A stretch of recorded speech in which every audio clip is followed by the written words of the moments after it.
Cher Monsieur le Président du parti, les conseillers fédéraux, l'ancien conseil fédéral. En française, je profite de l'occasion de vous souhaiter une cordiale bienvenue à Zurich. Merci d'avoir fait ce long voyage à Bülach et vous avez certainement constaté, ça vaut la peine. Zurich est un canton magnifique, Zurich est une ville merveilleuse et Zurich est le canton où il fait beau, même quand le soleil se cache derrière le nuage. Ça, il faut savoir. C'est une bonne décision de venir ici, mais Zurich est aussi le canton où on remarque les problèmes peut-être un peu plus tôt que dans les régions rurales. Et un de ces problèmes, ça c'est la migration. Et c'est pourquoi il est important que nous discutions ce sujet aujourd'hui. La situation, chers délégués, dans le domaine de l'immigration est terrible. Les problèmes sont plus grands que jamais. Vraiment, on n'est plus en contrôle de notre politique de migration. On ne pilote, on ne contrôle plus qui vient en Suisse, qui vient sur le sol suisse. Les centres de la Confédération sont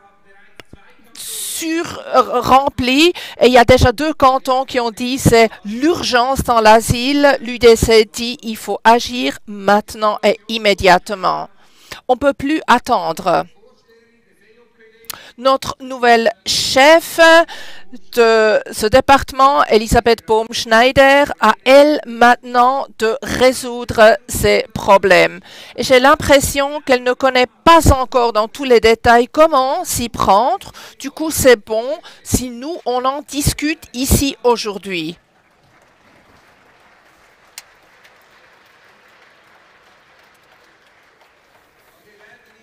Et puis, on va lui soumettre nos propositions à Berne. Alors, pourquoi on est ici? Pourquoi on n'a pas constaté plus tôt ce problème? On l'a constaté plus tôt, quand même. Il faut lire ce qui a été écrit le 12 février 2003 dans la Neue Zürcher Zeitung. La migration, ils ont dit, c'est quelque chose qui n'est pas contrôlé en Suisse. Mais on a juste le droit de l'asile, le droit des étrangers où on gère l'administration. Puis on a dit que beaucoup de jeunes africains viennent en Suisse qui en fait sont pas du tout personnellement persécutés. Ils viennent même pas à cause de la pauvreté, mais ils ont envie de saisir les opportunités qui s'offrent dans une société, dans la prospérité. Souvent, c'est aussi leur parenté qui les envoie pour qu'ils organisent un flux d'argent vers l'Afrique. Et je lis du journal. Urs Petschat, il était vice-directeur de l'Office fédéral pour réfugiés. Il a dit 90% de ces immigrés viennent par le biais de l'asile, même si ce n'est pas du tout l'asile qui les concerne. Et c'est toujours aujourd'hui vrai.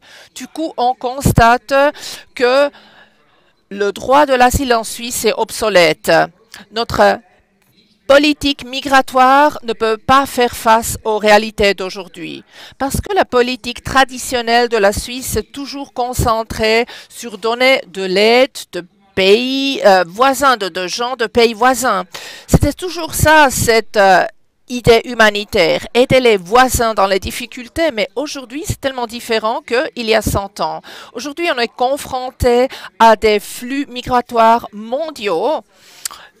Le Haut Commissariat des Nations Unies pour les réfugiés a dit qu'il y a plus de double de gens qui sont déplacés. En 2012, c'était à peu près 42 millions de personnes qui étaient en fuite, tandis qu'aujourd'hui, c'est déjà 103 millions. Et puis, ce nombre va continuer de croître, ça c'est clair. parce qu'il y a l'évolution démographique, il y a les écarts de prospérité, ce qui fait que les flux migratoires vers l'Europe occidentale continuent à augmenter. Bien sûr, on est prêt à aider les gens qui sont dans le besoin, mais la Suisse et d'autres pays européens ne sont pas capables ici d'accepter tout le monde de partout sur la planète. Et il faut finalement le comprendre à Berne.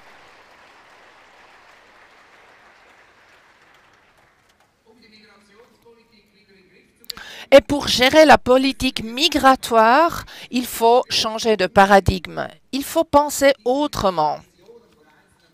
Ces révisions de paragraphes ici et là dans les lois ne vont pas résoudre les problèmes. Il faut penser différemment. Et il faut veiller à ce que les gens qui viennent ici n'aient plus de motivation pour venir.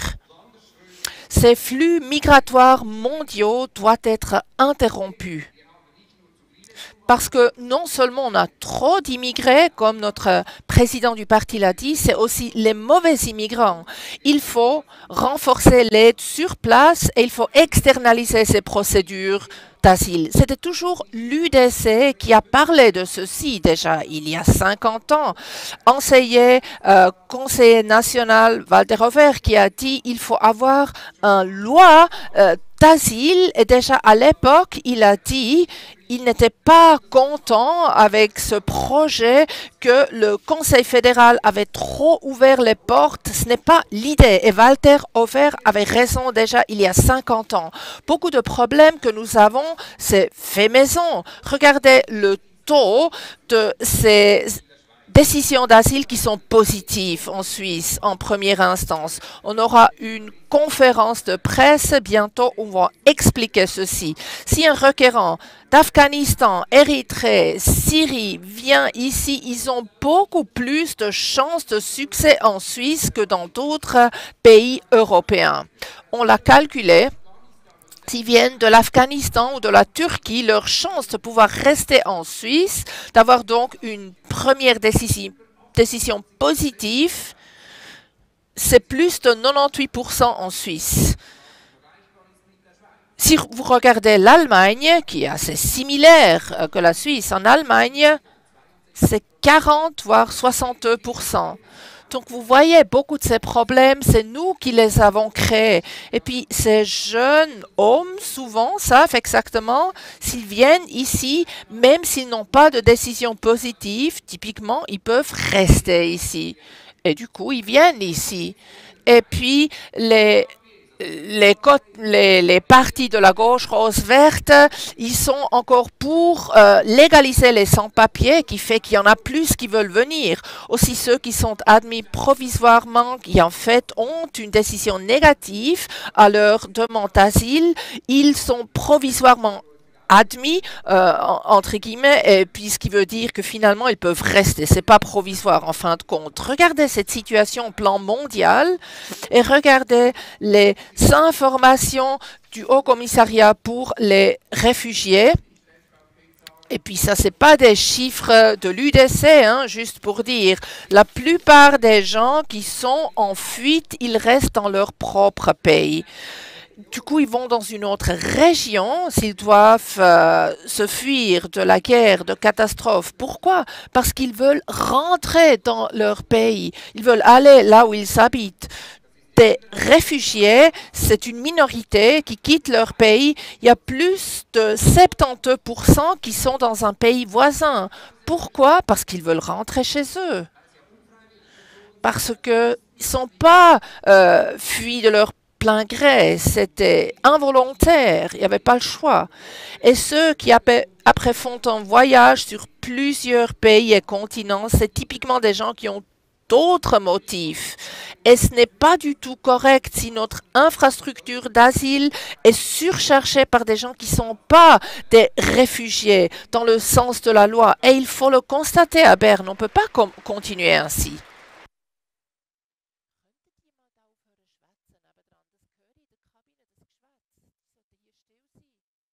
Ces chiffres, c'est quelque chose qui nous effraie. Si on regarde la statistique de l'asile, on aura 24 500 demandes d'asile. Et vous avez vu, il y a 3 jours, que le secrétariat d'État à la migration a donné les pronostics pour cette année et il pense jusqu'à 40 000 demandes d'asile qui seront déposées. Ce qui m'effraie aussi, c'est les chiffres, combien on interpelle ceux qui sont venus illégalement à travers les frontières. En 2020, c'était à peu près 12 000 personnes, 2021, 18 000 personnes, et l'année passée, chers délégués, à nos frontières, c'était plus de 50 000 personnes venues illégalement qu'on a trouvées près des frontières suisses. C'est plus que 1000 toutes les semaines qui viennent illégalement en Suisse. C'est déjà seulement ceux qu'on trouve. Alors, il y en a beaucoup plus parce qu'on ne trouve pas tout le monde. Et ça, ce n'est pas la main-d'œuvre qualifiée qui vient pour travailler et payer leurs impôts. Il y a d'autres motifs derrière et souvent aussi la criminalité. Et ce qui me préoccupe davantage, c'est ce qui est non contrôlé à Berne en ce qui concerne cette politique migratoire qui laisse juste aller et ça détruit le pays. Déjà d'avoir trop, c'est l'une des choses. Après, ça coûte. Après, ça fait que notre infrastructure est surchargée et ça n'aide pas notre économie. Il faut le comprendre, ces associations économiques. Des gens qui viennent, qui ne contribuent pas à l'économie activement. Mais après, il y a des gens qui viennent de cultures tellement différentes, de pays tellement lointains. Ça ne les intéresse pas, la démocratie, l'état de droit, les valeurs chrétiennes de base, la tolérance, la liberté, l'égalité des droits. Ça ne les intéresse pas. Et si on en a trop de ceux-là, finalement, ça détruit notre pays.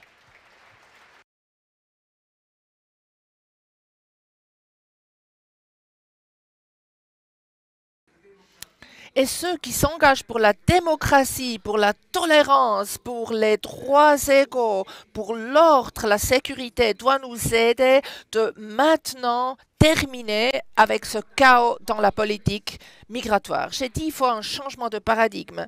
Qu'est-ce que ça veut dire pour que vous ayez aussi une idée à emporter d'ici? Nous croyons qu'il faut externaliser les procédures d'asile.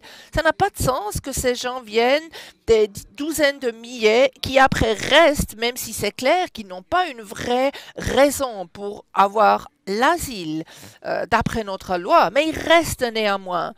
Et regardons ce que le Parti socialiste en Autriche a présenté début d'année.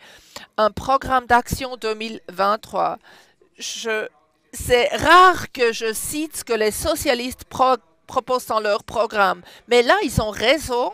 Et ça, c'est intéressant parce que c'est les collègues du parti de Mme Elisabeth Baumschneider. Et ils ont dit il faut maintenant avoir des centres de procédure à l'extérieur de l'Union européenne. Et ils ont dit c'est seulement ça, une solution raisonnable pour qu'on en arrête avec ces passeurs, avec cette souffrance, avoir à nouveau le contrôle qui vient sur le sol européen et qui ne vient pas. Du coup, il faut avoir ces centres de procédure à l'extérieur pour que ceci ait lieu. Merci pour votre soutien.